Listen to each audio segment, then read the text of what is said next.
Welcome to the SDA Housing Podcast, brought to you by NDIS Property Australia. Before starting this episode, we need to provide a general disclaimer. Information contained in this podcast is general in nature only. It does not take into account the objectives, financial situation, or needs of any particular person. You need to consider your financial situation and needs before making any decisions based on the information in this podcast. And you should consider seeking independent and professional advice for your personal circumstances. All right, let's begin. Hello everybody, my name is Debbie. I'm from NDIS Property Australia and you're listening to the SDA Housing Podcast, a show that explains, highlights, guides and brings awareness about all things SDA in this ever-changing NDIS world. Grace! We have Grace with us. We haven't had on the podcast for quite a while now. Only because she's shy. Well, welcome back, Grace. Thanks, Debbie. Of course, is one of our sales consultants here at NDIS Property Australia.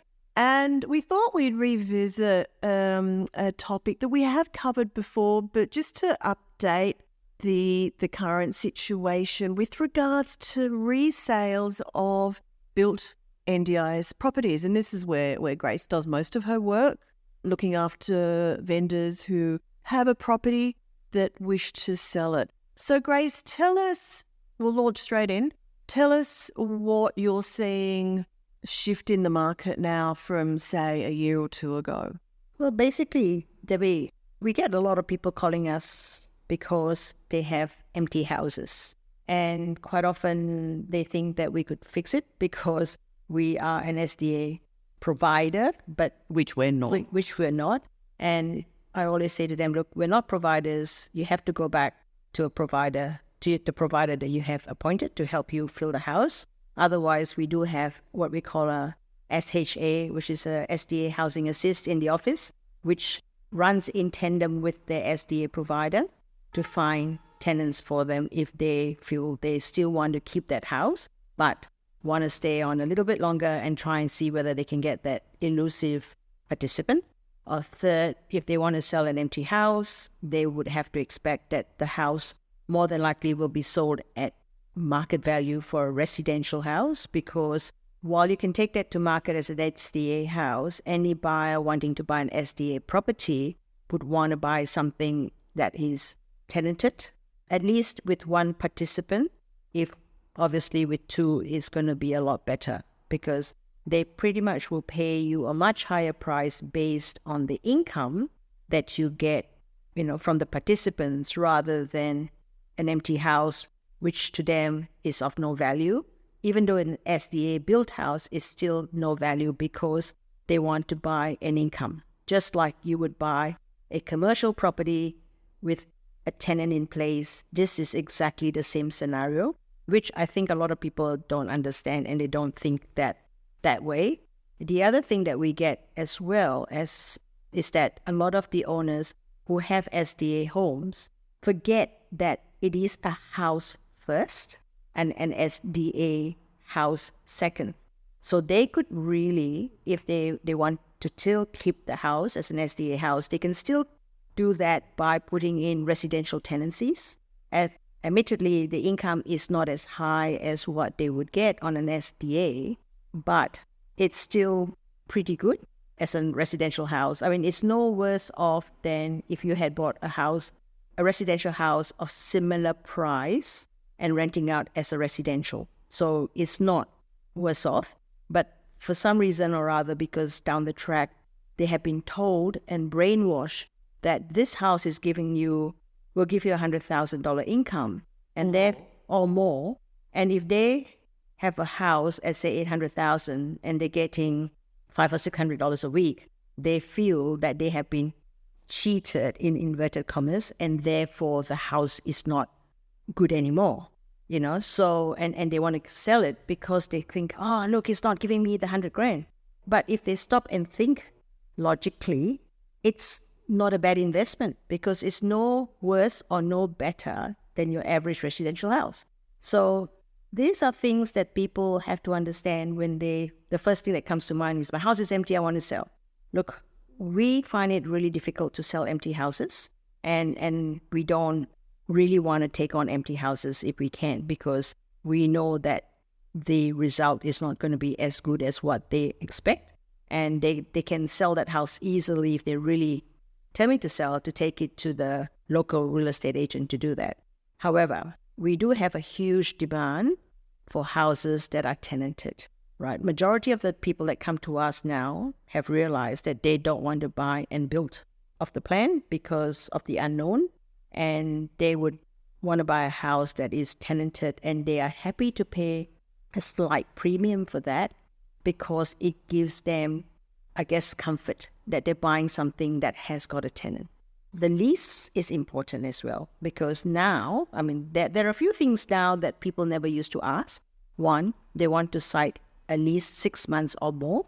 Preferably, if you're selling, if you can get the tenant to sign a 2-year lease, that's even better still. Even though we know that the lease is something that can be broken, but from the buyer's perspective, it shows some kind of commitment from the tenant that they're happy to stay there. And it should be noted that a tenant, an SDA-funded participant who becomes a tenant in one of these houses, signs a regular residential lease. That's correct, yes. It's not anything special. It is a little different in Victoria. Just disability leases in general in Victoria are slightly different. But essentially, it's just a regular residential lease, which would normally be 1 year, maybe 2. Yeah, that's right, exactly. So, in all intent purposes, it's a lease, yes, but they can break the lease. And then you also have to remember, with SDA tenancies, things can happen to the participant as well. So participant might be really sick and can no longer stay in the house, might have to move into an institution. That can happen, yeah, or passed away, exactly, yeah. So, and as we always say, high risk, high return. And this is exactly what it is. But most of the time, things go quite smoothly. We haven't had really big dramas, except for a couple of cases where we've sold the house and participant passed away right in the middle of the transaction, so everything had to be rejigged. But, that is something that the buyers understood. The buyers were happy to accommodate, and the seller was happy to reduce the price because of what has happened, because they were paying a higher price for the income, and suddenly the income is halved, but that happens. But, at the end of the day, I think the sale and the listing process is very similar to any other property. It's just that we need a lot more information. Tell us about that, just so that buyers and vendors, people who are looking to sell a property, what do they need to be prepared to provide? What information? Yeah, so if you're wanting to list a property with us, normally what we would get from you are information about the certification. So we want to know whether the houses have, or rather we want to cite the as-built certificates, the assessment certificates, the occupancy certificates. We've also need a head lease. If you've got a head lease in place, we need to see tenancy agreements. We need rental statements for 6 months if the tenants have been there for 6 months. So these are things that we need to have. And obviously we need floor plans and a photo of the house as well. So that is just the basic things that we need before we can even actually do anything. Because I get people calling me up and goes like, can you tell me how much my house is worth? Well, I can't, not on the top of my head. I need to get at least your income statement to prove that that is the income you're getting. Because quite often when I ask them, how much are you getting?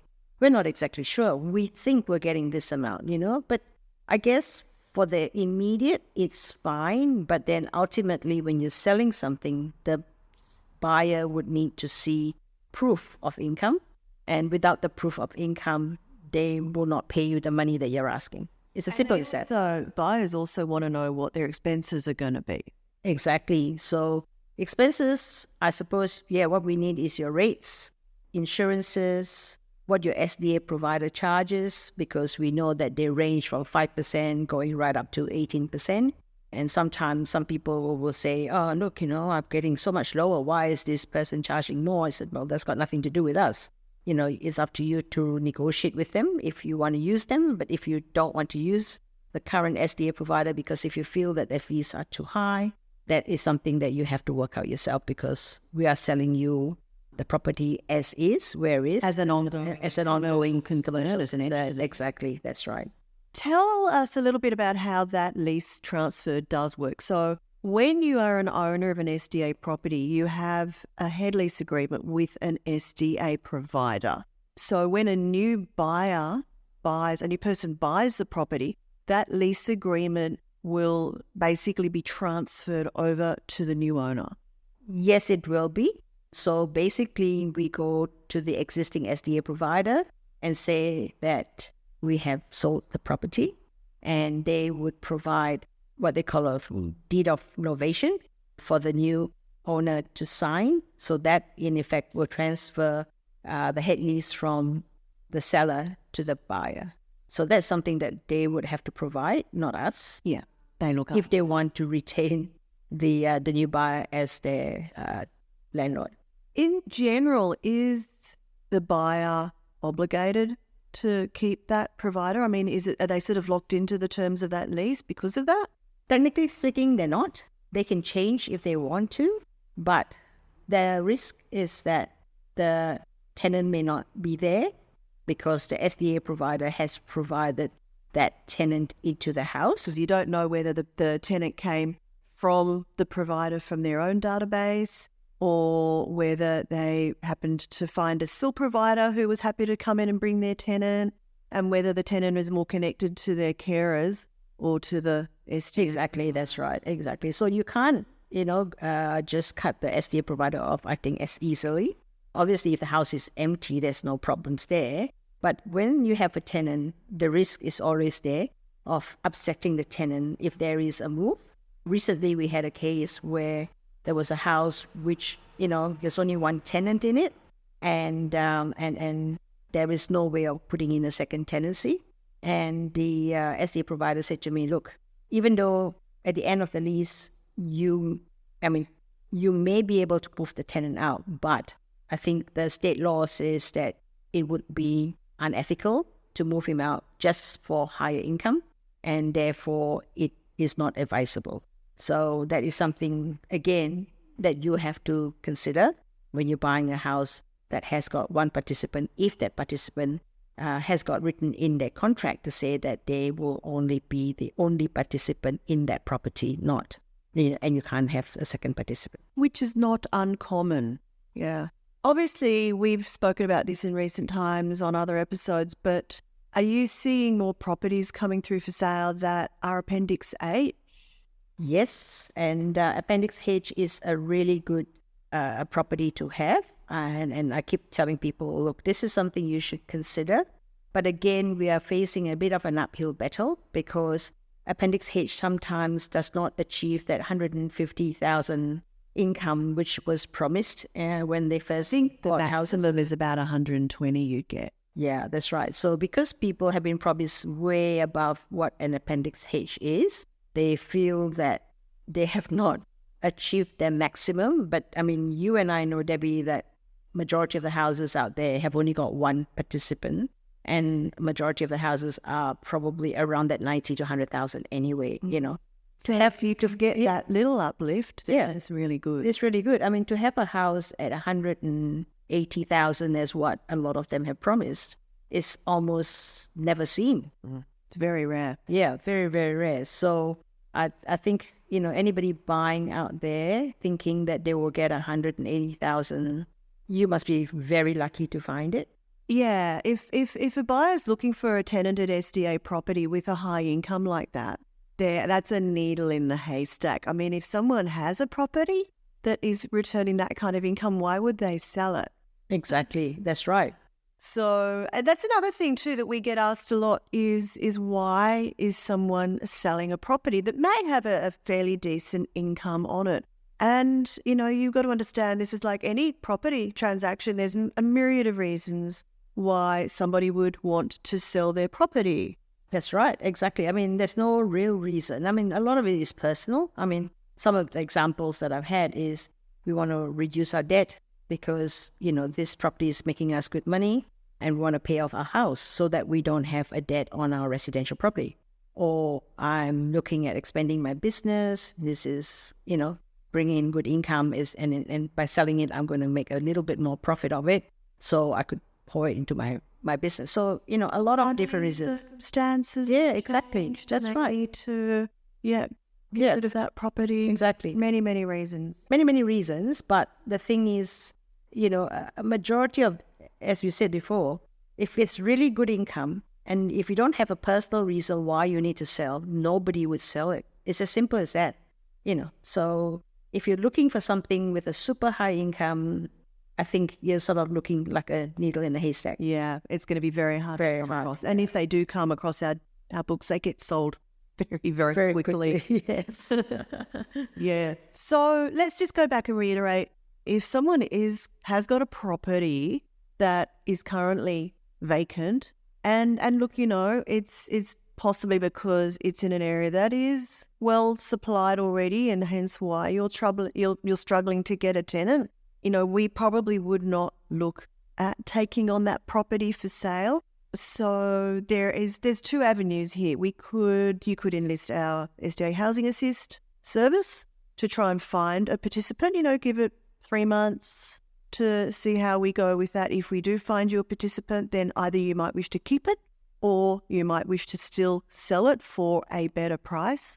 Or, as you said, Grace, you're probably better off going to a regular real estate agent. Yeah, normal real estate agent. But I mean, the thing is, we're still happy to chat with you, because sometimes we do get, on a very, very rare occasion, that we do get somebody that wants to buy an empty house. And if we've got you on record that you are interested to sell, if that, opportunity arises, we can always give you a call.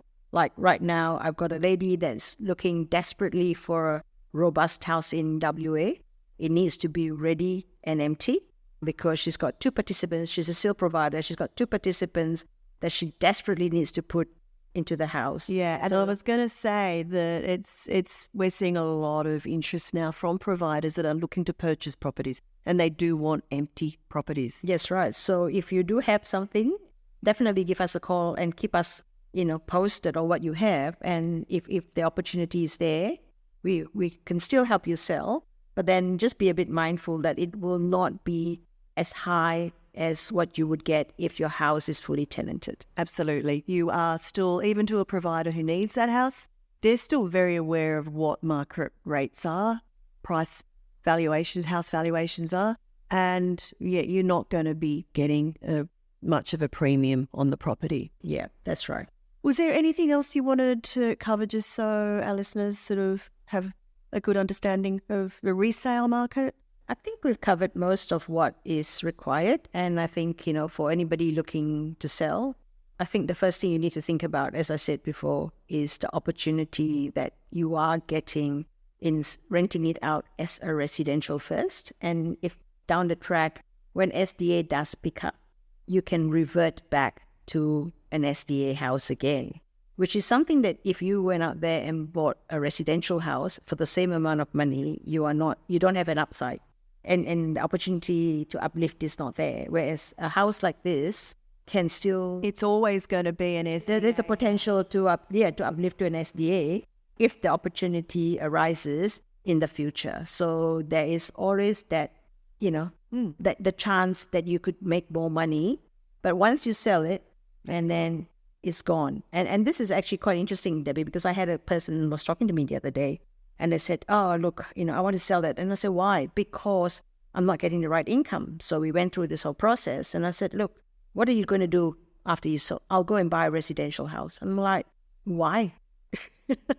Whereas this one has got potential to give you 100,000 down the track, and it's still a house. It can still be rented as a house. So there you go. It's the mindset that people think that an SDA house is not a house, which I hope I have dispelled that today. Absolutely. And let's just reiterate that an SDA house is still a residential house, and you can still rent it as the owner to whoever you wish, through an SDA provider to SDA funded participants, or through a regular residential real estate agent to the regular residential market.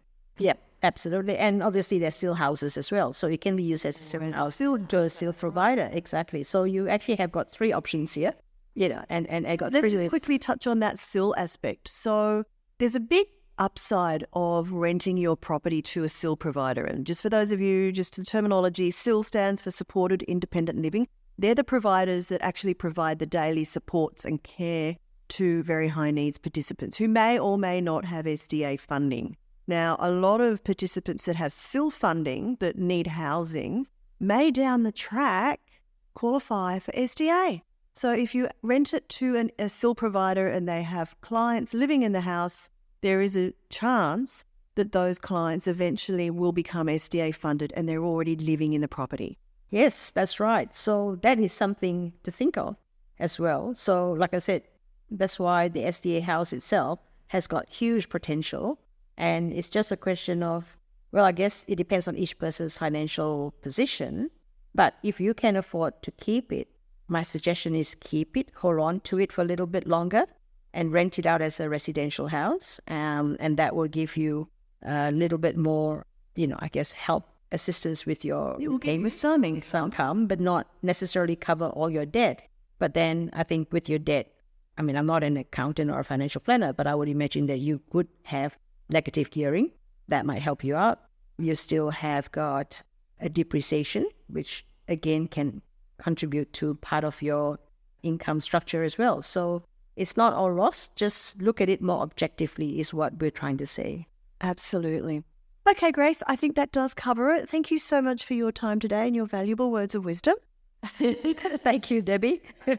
And I hope that you all got something out of this. If you do have a property that you would like to talk about getting tenants in or selling, whether it is tenanted or not, do reach out to us at info@ndis.property or give us a call on 1300 254 397. Okay, thanks a lot, Grace. Bye for now. Thank you. Bye.